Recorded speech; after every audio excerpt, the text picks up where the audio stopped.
Hello, one and all. I am Manisankar P, studying ECE in Jansen's Institute of Technology.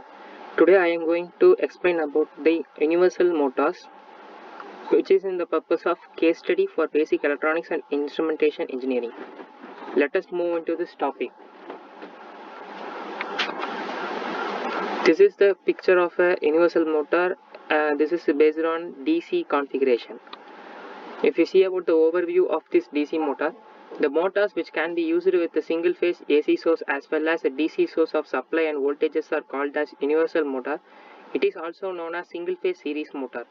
A universal motor is a commutation type motor. If the polarity of the line terminals of a DC series motor is reversed, the motor will continue to run in the same direction. The direction is determined by both field polarity and the direction of curve through the armature. As torque is proportional to the flux and the armature current, let the DC series motor be connected across a single phase AC supply.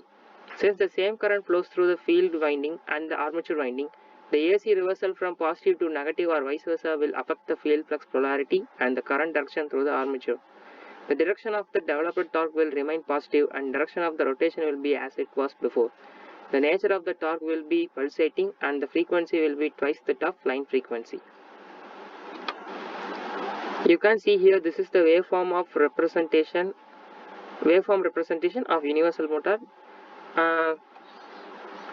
Here you can see the graph of this DC motor. And then if we move to the next one, thus a universal motor can work on both AC and DC. However, a series motor which is mainly designed for DC operation, if works on single phase AC supply, suffers from the following drawbacks.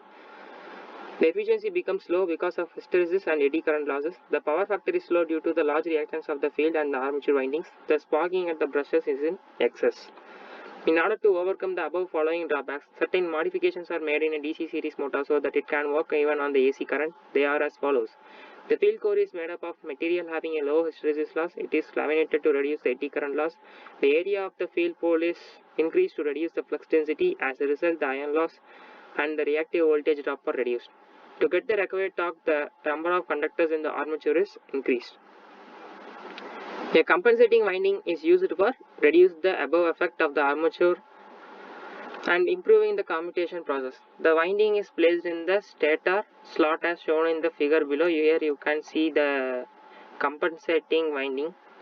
This is the picture which consists of commutator type rotor and then field winding also. And then if the series motor with the compensating winding, if we see about that means, then the picture of the series motor is given like this. Here you can see the main field winding is seriously connected with compensating winding and then connected with armature. The winding is put in the stator slot. The axis of compensating winding is 90 degrees with the main field axis. The compensating winding is connected in series with both the armature and the field. Hence it is called conductively compensated. If the compensating winding, as we already see, there is as we already see in the previous slide, here you can see the main field winding and compensating winding are seriously connected. If we start circuiting this compensating winding means, then the picture will be look like this. This is the diagram for short circuited compensating winding with main field winding and then armature. The construction of the universal motor is same as that of the series motor. In order to minimize the problem of commutation, high resistance brushes with increased brush area are used. To reduce eddy current losses, the stator core and yoke are laminated. The universal motor is simple and less costly. It is used usually for rating not greater than 750 watt. Speed control of the universal motors is obtained by solid state devices. This motor is more suitable for applications requiring high speeds, since the speed of these motors is not limited by the supply frequency and is as high as 20,000 rpm. And at last, we have to see about this application of the universal motors. This universal motors is used for the purpose where speed control and high values of the speeds are necessary. The various applications of the universal motors are as follows. They are portable drill machine, used in hair dryers, grinders and table fans. Also, it is used in blowers, polishers and kitchen applications. That's all from my side. Thank you.